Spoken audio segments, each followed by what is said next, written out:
એ માટે અરજી આપણે એટલે કરી છે કે જયરાજસિંહ વારંવાર ભડકાઉ ભાષણ કરે છે અને ખાસ કરીને કોઈ પણ પાટીદાર નેતાઓ જ્યારે આ ગામમાં આવે અથવા તો પાટીદાર નેતાઓની દીકરીઓ હોય કે દીકરાઓ હોય એ જ્યારે આગળ આવતા હોય અથવા તો એ રાજકારણની અંદર ડેવલપ થતા હોય ત્યારે એને મર્મ ભાષામાં ધમકીઓ મારવામાં આવે છે.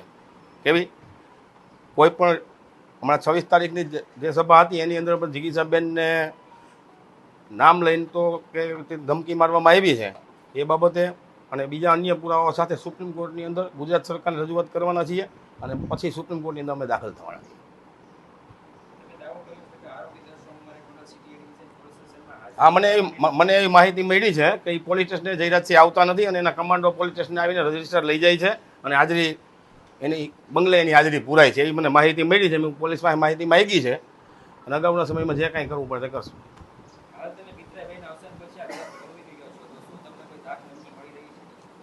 ના, હાલમાં ધાક ધમકી મળી નથી પણ હવે મળે એવું લાગે છે. હાલમાં તો ધાક ધમકી નથી મળી પણ હવે મળશે કદાચ.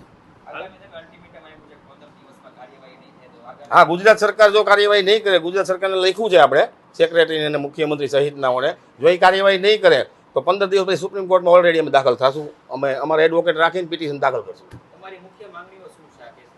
એ કે આ કેસને લઈને મુખ્ય માંગણી એ છે અથવા તો એના જામીન રદ થવા જોઈએ અથવા તો એ મેટર ચાલી જવી જોઈએ સુપ્રીમ કોર્ટની અંદર અને એનું જજમેન્ટ આવી જવું જોઈએ. ભલે છોડી મૂકે કે આજીવનની સજા છે એ કાયમ રહે અથવા તો એને છોડી મૂકે, કોઈ પણ જજમેન્ટ તો આવવું જોઈએ ને. અત્યારે મને એવું લાગે છે કે ગુજરાત સરકારના કહેવાથી એક કેસ અટકેલો છે.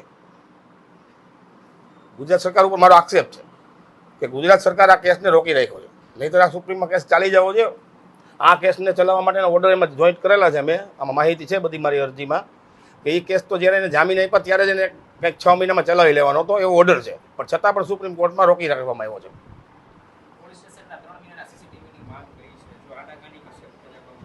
આપણે કોર્ટમાં જશું ને, કોર્ટમાં જઈએ જ છીએ ને, આપણે કોર્ટમાં જવાના ને, બધી બાબતે જવાના. ખાસ તો એના ભડકાઉ ભાષણ જે છે હમણાં છેલ્લા 2 વર્ષના એની અંદર પાટીદારોને ટાર્ગેટ કરીને ધમકીઓ જ મારવામાં આવે છે. પોતાના ધારાસભ્ય થવા માટે.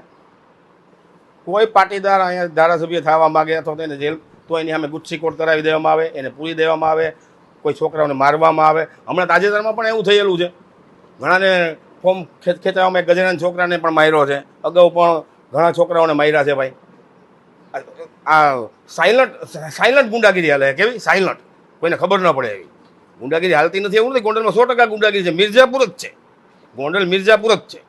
આખો વિડીયો જોતા પહેલાં હજુ પણ અમારી ચેનલને સબસ્ક્રાઇબ નથી કરી તો યુટ્યુબ પર સબસ્ક્રાઇબ કરો અને ફેસબુક અને ઇન્સ્ટાગ્રામ પર ફોલો કરો.